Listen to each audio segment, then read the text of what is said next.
Pengembasan modul 1.4 Budaya Positif oleh Jabar SPD CKP Angkatan 9 Kabupaten Raja Ampat. Assalamualaikum warahmatullahi wabarakatuh dan salam sejahtera untuk kita semua. Apakah makna budaya positif? Apa contoh penerapan positif yang telah kita terapkan? Budaya positif di sekolah yaitu nilai-nilai dan kebiasaan-kebiasaan di sekolah yang berpihak pada peserta didik agar mereka dapat berkembang menjadi pribadi yang kritis, penuh hormat, dan bertanggung jawab. Perubahan paradigma. Filosofi pendidikan Ki Hajar Dewantara bukan tabulasi rasa. Semua anak terlahir dengan bakatnya masing-masing. Budi pekerti, tugas guru menuntun bakat tersebut agar anak tumbuh dengan selamat dan bahagia.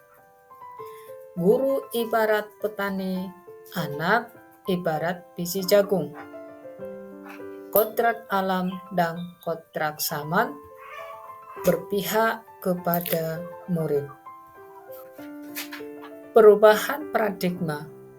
Untuk membangun budaya positif, sekolah perlu menyediakan lingkungan yang positif, aman, dan nyaman agar murid-murid mampu berpikir, bertindak, dan menciptakan dengan merdeka, mandiri, dan bertanggung jawab. Lazimnya, disiplin dikaitkan dengan kontrol. Dalam hal ini, kontrol guru dalam menghadapi murid. Perubahan paradigma teori kontrol, ilusi kontrol. Berikut ini paparan Dr. William Glasser dalam kontrol teori untuk meluruskan miskonsepsi tentang kontrol. 1. Ilusi guru mengontrol murid. 2. Ilusi bahwa kritik dan membuat orang merasa bersalah dapat menguatkan karakter. Ketiga, ilusi bahwa semua penguatan positif efektif dan bermanfaat. Keempat, ilusi bahwa orang dewasa memiliki hak untuk memaksa. Perubahan paradigma atau stimulus respon. Teori kontrol. Bisakah kita mengontrol seseorang? Stimulasi respons. Kita mencoba mengubah orang agar berpandangan sama dengan kita. Perilaku buruk dilihat sebagai suatu kesalahan. Orang lain bisa mengontrol saya bisa mengontrol orang lain. Pemaksaan ada pada saat bujukan gagal. Model berpikir menang atau kalah. Teori kontrol, kita berusaha memahami pandangan orang lain tentang dunia. 2. Semua perilaku memiliki tujuan. 3. Hanya Anda yang bisa mengontrol diri Anda. 4. Anda tidak bisa mengontrol orang lain. 5. Kolaborasi dan kesepakatan menciptakan pilihan-pilihan baru. 5. Model berpikir menang atau salah. Apakah makna disiplin?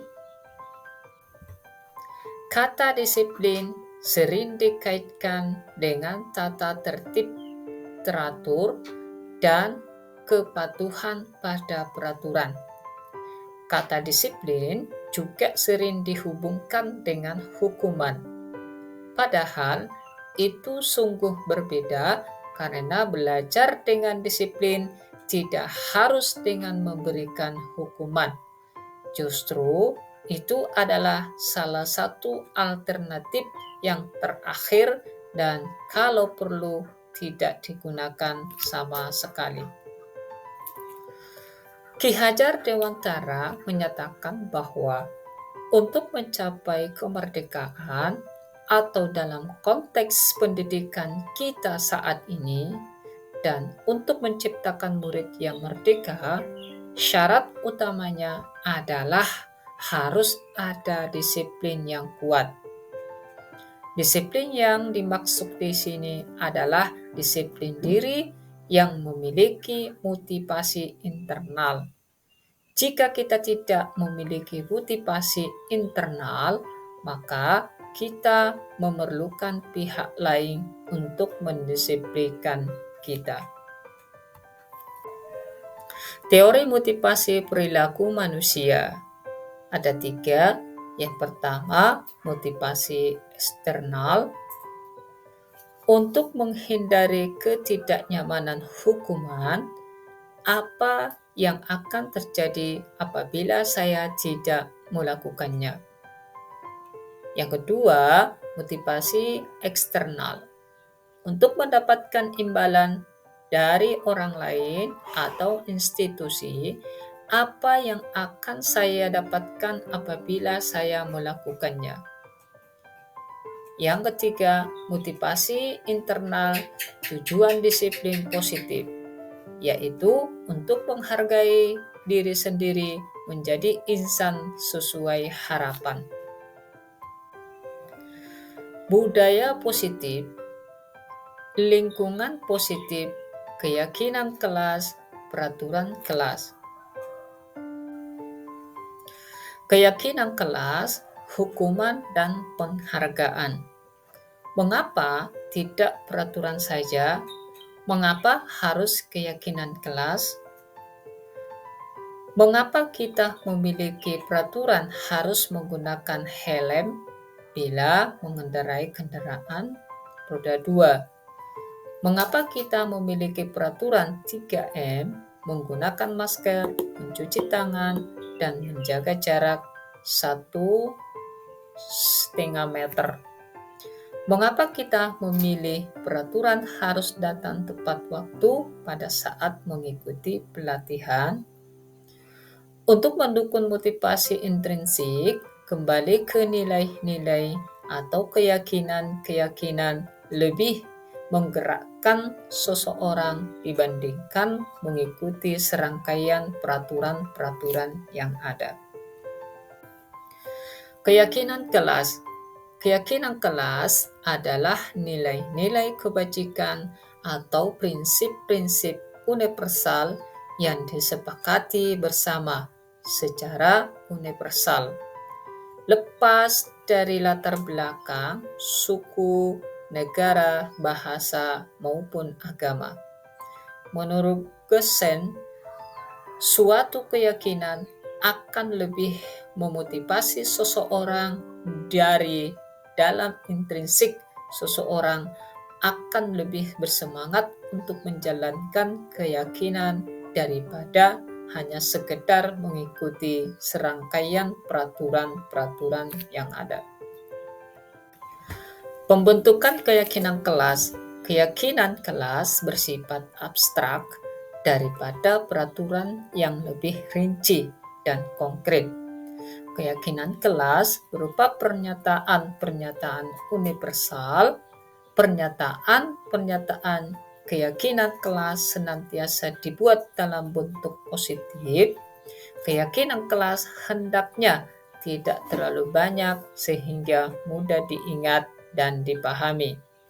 Semua warga kelas sebaiknya ikut berkontribusi dalam membuat kegiatan kelas lewat curhat pada mereka, bersedia meninjau kembali keyakinan kelas dari waktu ke waktu. Peraturan. Selalu kembalikan buku ke tempatnya. Dilarang mengganggu orang lain. Hadir di sekolah 15 menit sebelum pembelajaran dimulai. Dilarang melakukan kekerasan. Dilarang menggunakan narkoba, bergantian atau menunggu giliran. Gunakan masker. Jangan berlari di kelas pada saat belajar. Keyakinan kelas atau nilai-nilai kebajikan yang dituju. Tanggung jawab, menghormati orang lain dan diri sendiri, menghormati orang lain, komitmen pada tujuan, keselamatan, menghormati orang lain, kesehatan, dan menghormati orang lain, kesabaran, kesehatan, dan keselamatan. Contoh penerapan membuat keyakinan kelas.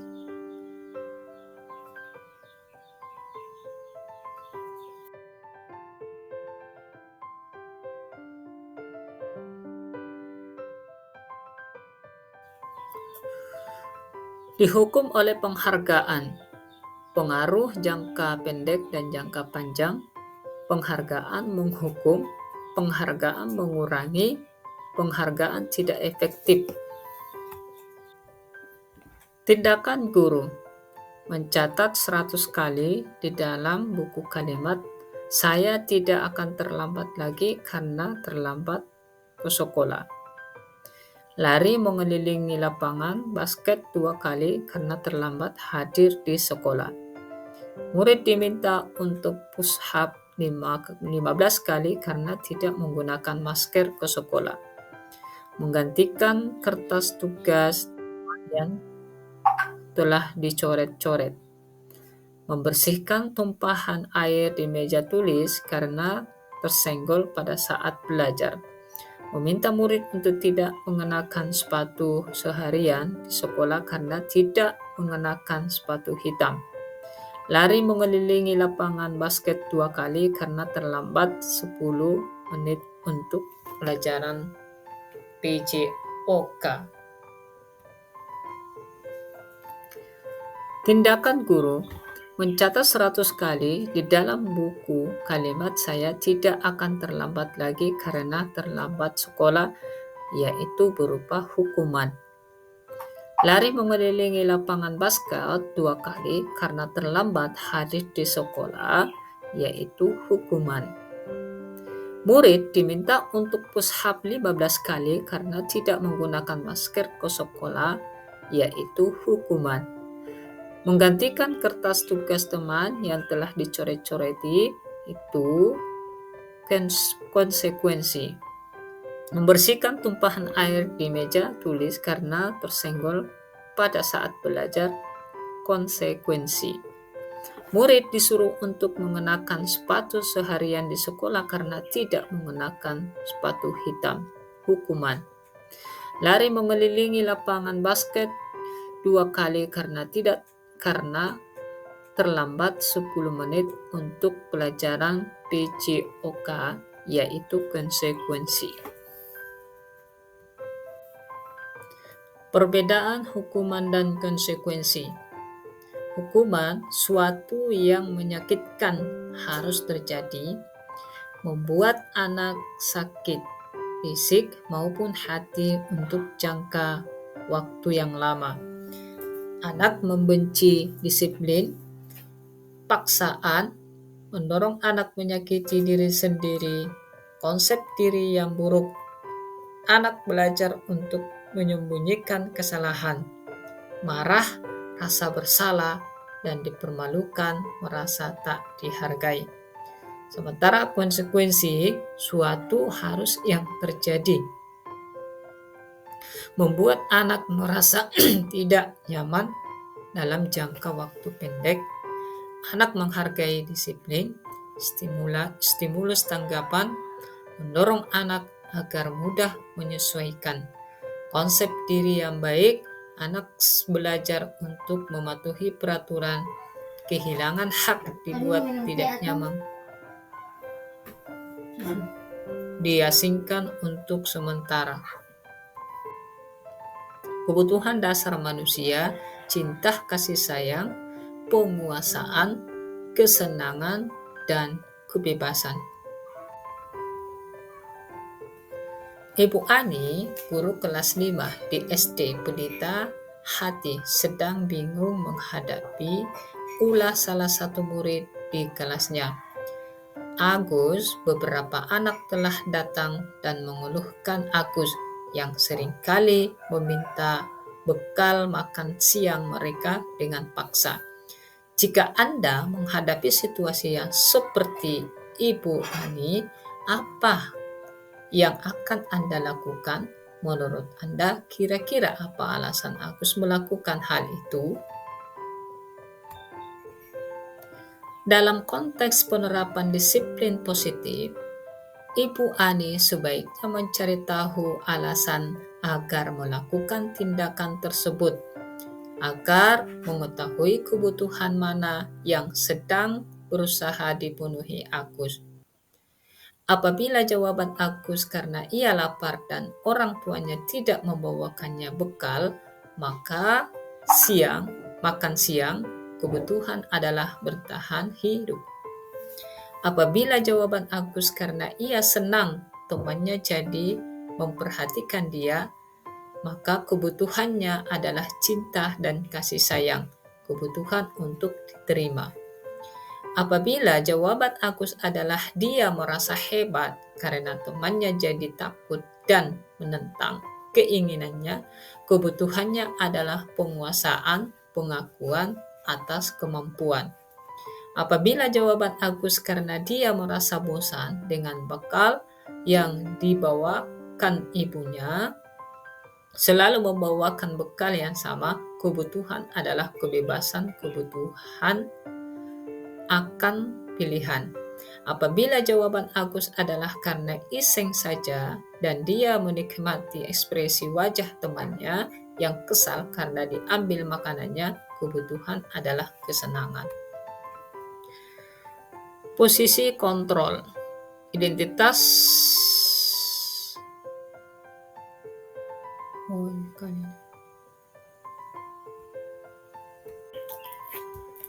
Apa itu restitusi? Restitusi adalah proses menciptakan kondisi bagi murid untuk memperbaiki kesalahan mereka sehingga mereka bisa kembali pada kelompok mereka dengan karakter yang lebih kuat. Ciri-ciri restitusi: 1. Bukan untuk menebus kesalahan, namun untuk belajar dari kesalahan. 2. Memperbaiki hubungan. 3. Tawaran, bukan paksaan.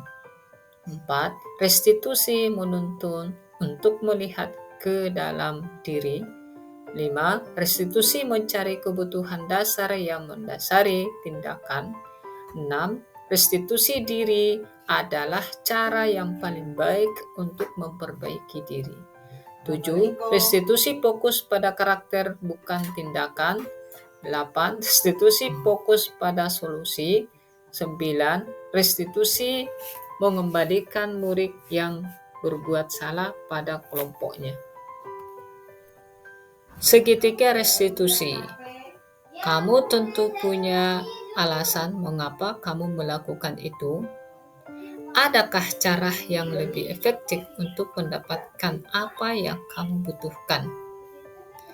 Nilai-nilai apa yang telah kita sepakati? Kamu ingin menjadi orang yang seperti apa? Salah satu contoh penerapan segitiga restitusi di mana menangani murid yang bermasalah dengan menerapkan segitiga restitusi. Sejahtera untuk kita. Bersamaan dengan ada kita punya teman 2 orang, yaitu Nani Pajakan, mau berkomunikasi semua kegiatan yang ada di sini. Baiklah, untuk mempersingkatkan waktu, baiklah kita mulai itu pada Bismillahirrahmanirrahim. Assalamualaikum warahmatullahi wabarakatuh. Dan selamat pagi. Yang terhormat Bapak Kepala Sekolah, terima kasih sudah memfasilitasi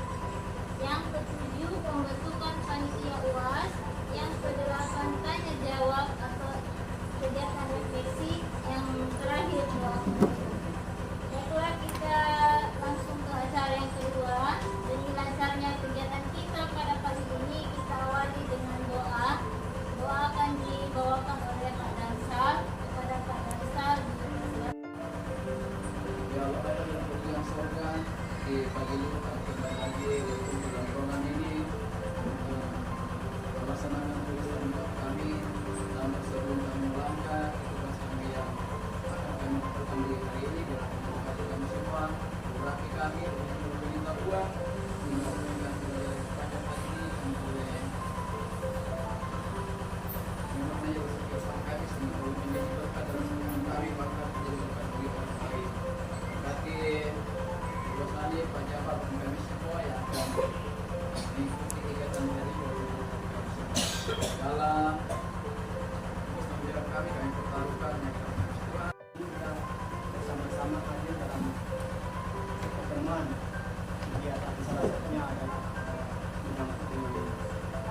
kegiatan komunikasi kita berlaku belajar mengajar yang kemarin apa yang kita sudah lakukan dan hari ini kita akan tindak lanjut untuk memperbaiki atau penyelesaian yang kita lakukan. Kedua Bapak Ibu yang saya hormati, saya minta maaf yang telah mengganggu kegiatan belajar mengajar jam-jamnya Bapak Ibu. Oleh sebab itu Bapak Ibu, saya berharap bahwa tidak ada salahnya bahwa mungkin hari kemarin itu minimal berpikir. Nah, oleh sebab itu Bapak Ibu, memang ada pergeseran budaya disebabkan karena adanya dunia digitalisasi. Jadi di dunia digitalisasi itu secara otomatis kita akan bergeser ke budaya-budaya yang kadang bertentangan dengan kebiasaan-kebiasaan kita. Ya salah satunya mungkin disiplin. Maaf Bapak Ibu, saya zaman dulu orang tua saya kalau memerintahkan saya bilang tidak, sekalipun saya salah. Zaman sekarang tidak, anak itu akan ngamuk. Nah, oleh sebab itu pola pendekatan mana yang kita harus tidak melayani anak tersebut? Salah satunya adalah memberikan dia contoh. Contoh itu perilaku dari gurunya dulu sebelum turun ke siswanya. Karena kita kebanyakan menuntut siswanya, sementara gurunya belum memberikan contoh. Nah, zaman dulu kami tidak ada disebut dengan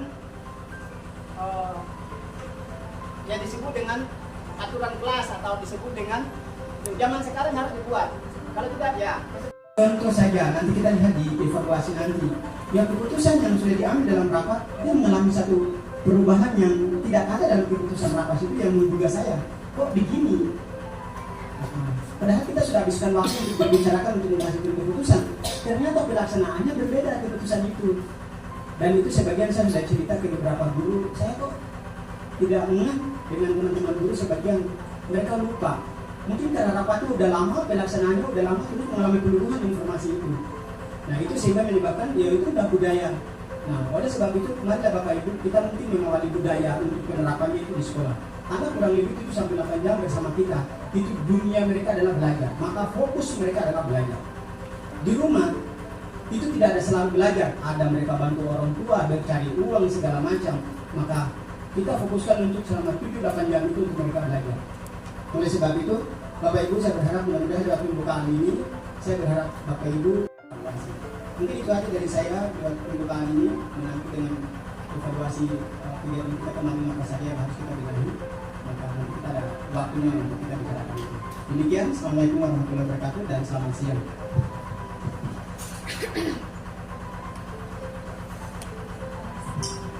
Oke, acara selanjutnya yaitu diseminasi budaya positif yang akan disampaikan oleh kami 2CGP. Untuk materi pertama akan disampaikan oleh Pak Jabar dan materi kedua akan disampaikan oleh saya sendiri, Ibu Asnani. Kepada Pak Jabar dipersilakan. Dan juga kepada teman-teman rekan sejawat yang memberikan juga dukungan yang paling besar sekali kepada kami, sehingga proses ini sudah sampai di tahap-tahap yang bolehlah dikata sudah pencapaian beberapa persen. Dan ini sudah tahap ini saya harus saya berdiri di sini.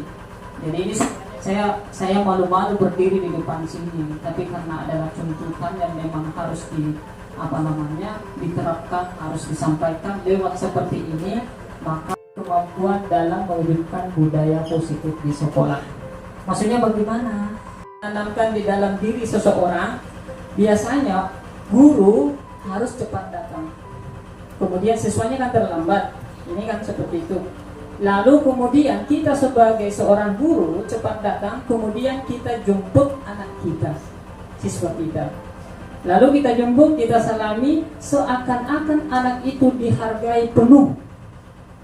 Bahkan dia akan membaca dirinya bahwa saya ini dijemput guru saya loh, baiknya guru saya. Sehingga memotivasi dirinya sendiri. Iya kan? Kan begitu Bapak Ibu ya. Kalau ada yang salah diperbaiki ya.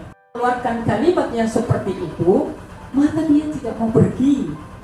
Itu tandanya bahwa hukuman, memberikan hadiah pun juga adalah hukuman. Tetapi perlulah kita akan menggunakan bagaimana caranya supaya ada dua yang bisa dimanfaatkan. Kayak seperti misalnya kalau ada yang terlambat anak-anak kita disuruh push up. Ya, pastinya disuruh push up begitu, maka tentu ya anak itu dia akan selalu melakukannya. Karena kan cuma disuruh push up.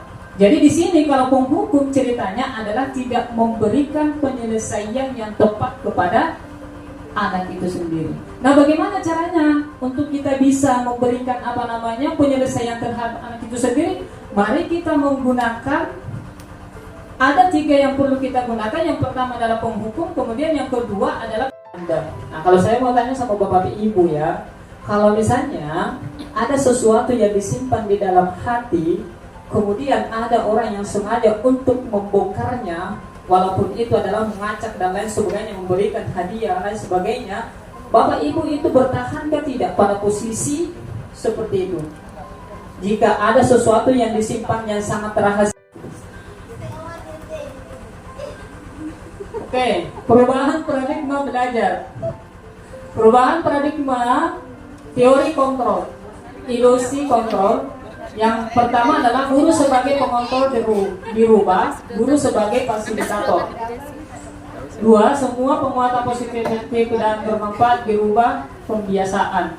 3, kritik dan membuat orang merasa bersalah dapat menguatkan komunitas dirubah. Memberikan kebebasan berpendapat dan menghargai setiap hasil capaiannya. 4, orang dewasa memiliki hak untuk memaksa dirubah kesepakatan bersama. Bisa dipahami di sini Bapak Ibu? Dipahami, kita lanjut aja ya.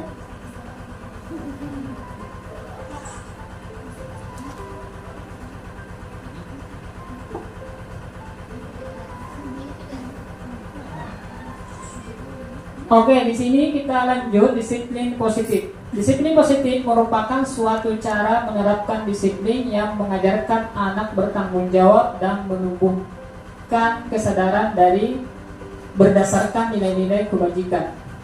Jadi di sini kalau misalnya ya kita selalu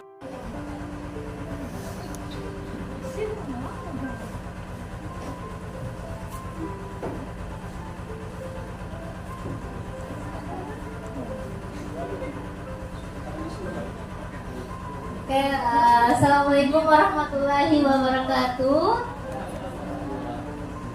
Baik Bapak Ibu, jadi di sini saya ingin berbagi praktik baik apa yang sudah kami dapatkan selama pelatihan. Jadi sekarang kami sudah sampai di modul 1.4 tentang budaya positif. Jadi posisinya kami ingin berbagi saja, jadi sama-sama belajar untuk memahami tentang budaya positif. Budaya positif selanjutnya adalah motivasi perilaku manusia. Jadi ada 3 motivasi perilaku manusia yang harus kita miliki. Yang pertama, motivasi karena ingin menghindari ketidaknyamanan. Jadi sebelum kita mempelajari ini, kita sudah melaksanakannya di kelas, yaitu tentang keyakinan sekolah atau kelas. Jadi guru berperan mewujudkan terbentuknya keyakinan dengan adanya kesepakatan antara guru dan murid. Bapak Ibu juga sudah melaksanakannya di kelas itu. Akhirnya anak-anak kita berbuat seenaknya, keluar masuk atau mengganggu temannya. Yang selanjutnya ada penguasaan, kesenangan dan bertahan hidup. Jadi ketika seorang murid melakukan sesuatu perbuatan yang bertentangan dengan nilai-nilai kebajikan, atau melanggar peraturan, hal itu sebenarnya karena mereka gagal memenuhi kebutuhan dasar mereka. Akhirnya dia sampaikan melalui perbuatannya. Next. 5 posisi kontrol yang harus dimiliki oleh seorang guru. Yang pertama, posisi penghukum. 2, posisi pembuat rasa bersalah. Yang ketiga, posisi teman. Yang keempat, posisi pemantau. Yang kelima, posisi manajer. Kira-kira kita berada di posisi yang mana? Oke, saya akan bahas satu persatu dulu. Sebentar saya akan tanya, kira-kira kita berada di posisi yang mana? Ciri-ciri posisi penghukum: menghardik, bersuara keras. Yang kedua, tidak mau mendengarkan alasan dari murid-muridnya. Pokoknya salah dihukum. Mempermalukan, biasanya ini kayak begitu sudah. Keempat, menyakiti dalam bahasa, ini dengan kata-kata. Ternyata ini adalah menghukum secara verbal, dan itu ternyata kalau ini yang kita lakukan menusuk sampai di hati. Yang kelima, menunjuk, ya, menunjuk. Ketika marah menunjuk-nunjuk murid-muridnya. Next. Ciri-ciri pembuat rasa bersalah. Yang pertama, membuat murid merasa di posisi paling salah. Yang kedua, guru merasa yang paling menderita. Yang keempat, merasa tidak berharga. Bagaimana contoh kalimatnya? Gimana coba kalau orang tuamu tahu kamu berbuat seperti ini? Kamu tidak kasihan dengan ibu guru? Ibu sudah berusaha keras mendidikmu. Itu salah satu contoh kalimat tentang pembuat rasa bersalah. Yang ketiga, posisi sebagai teman. Itu tidak menyakiti murid, namun tetap mengontrol murid melalui pendekatan persuasif. Dampak positifnya, hubungan baik yang terjalin antara guru dan murid. Tapi ada dampak negatifnya juga, yaitu murid kurang menghargai guru, murid menjadi ketergantungan, dan murid bisa membedakan guru yang lain. Jadi kalau misalnya si A dekat dengan guru si B, maka ketika ada guru yang lain masuk, dia sudah berbuat aneh-aneh lagi. So, kalau kita sebagai posisi teman. Selanjutnya posisi pemantau. Yang ciri-cirinya itu suara datar, bahasa tubuh formal, murid memahami konsekuensi yang harus dijalankan karena telah melanggar salah satu aturan. Yang terakhir adalah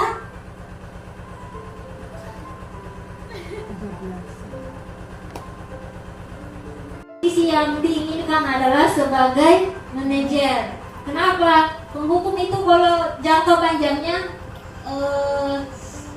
bahaya sekali Bapak Ibu untuk anak-anak kita. Kadang anak-anak kita akan menjadi pendendam, mungkin sekarang belum, tapi nanti. Sama halnya pembuat rasa bersalah, ini akan membuat semangat anak-anak kita menjadi down. Nah, jadi posisi yang diharapkan adalah posisi manajer. Ya, maksudnya memang ada ya, kita kadang tidak merasa. Dan sudah diberikan penjelasan, mudah-mudahan kita memposisikan kita yang tepat setelah seperti ini. Kira kita berada di posisi yang mana ya? Ada yang mau berbagi Bapak Ibu?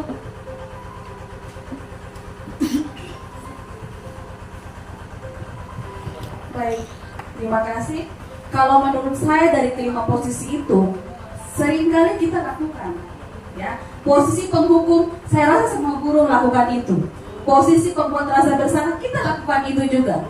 Posisi sebagai teman kita lakukan, tapi ya seperti yang tadi Ibu sampaikan bahwa kadang anak-anak tidak bisa memposisikan diri. Saking dekatnya mereka tidak tahu ada batasan mana yang harus mereka lakukan. Kemudian sebagai posisi pemantau, itu pun kita lakukan, dan posisi manajer kita lakukan begitu juga. Jadi sebelum kita mempelajari ini, kita sudah melaksanakannya di kelas, yaitu tentang keyakinan sekolah atau kelas. Jadi guru berperan mewujudkan terbentuknya keyakinan dengan adanya kesepakatan antara guru dan murid. Bapak Ibu juga sudah melaksanakannya di kelas. menyelesaikan segitiga restitusi, yaitu yang pertama menstabilkan identitas. Jadi setiap orang pasti melakukan kesalahan. Jadi ketika anak kita salah, kita harus yakinkan dia dulu.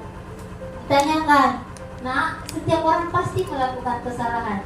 Namun bagaimana kita bisa menyelesaikan masalah tersebut? Yang kedua adalah validasi kebutuhan.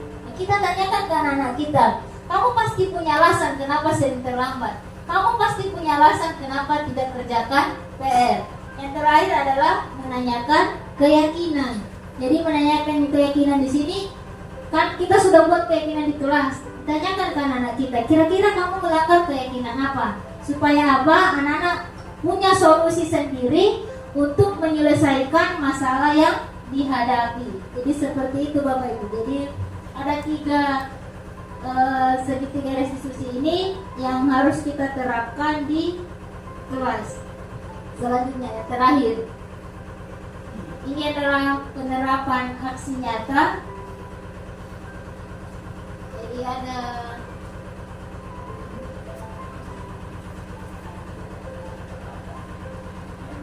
mari Bapak Ibu nonton sejenak tentang penerapan aksi nyata ketika anak-anak kita melakukan suatu kesalahan dan bagaimana cara menyelesaikannya.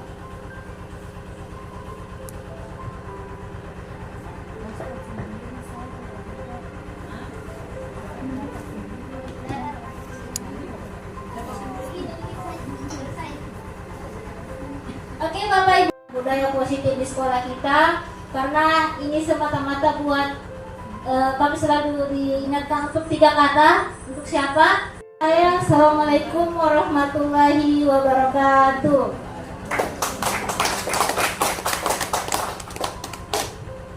Oke, kegiatan selanjutnya adalah evaluasi kegiatan belajar mengajar yang akan disampaikan oleh Bapak Kepala Sekolah.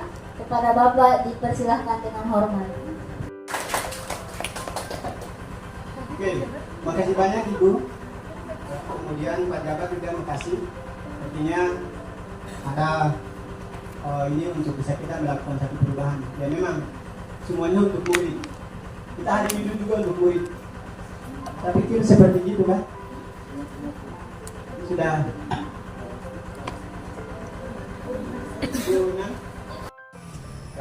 Kegiatan diseminasi yang diselenggarakan oleh Ibu Asnani dan Pak Jabar dalam kegiatan budaya positif untuk kawan. Saya berharap mudah-mudahan kegiatan diseminasi ini diterapkan di seluruh warga sekolah, terutamanya pada Bapak dan Ibu guru serta seluruh warga sekolah, dan bisa dilanjutkan dan diterapkan kepada siswa-siswi. Kegiatan tersebut sangat luar biasa sekali dan sangat bagus sekali. Saya berharap mudah-mudahan kegiatan ini sangat diperlukan untuk dalam penerapan setiap kegiatan belajar mengajar di sekolah maupun dalam pergaulan kita sehari-hari. Assalamualaikum warahmatullahi wabarakatuh. Perkenalkan, nama saya Winarto Trinasoro, guru biologi dari SMA Negeri 8 Raja Ampat. Setelah mendapatkan materi dari diseminasi budaya positif dari Pak Jabar, saya mendapatkan pengetahuan tentang budaya positif yang ada di sekolah dan juga pentingnya kesepakatan kelas dan juga keyakinan kelas serta adanya proses restitusi yang baik untuk siswa. Itu saja dari saya. Terima kasih.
kamu laksanakan supaya kamu tidak bolos lagi.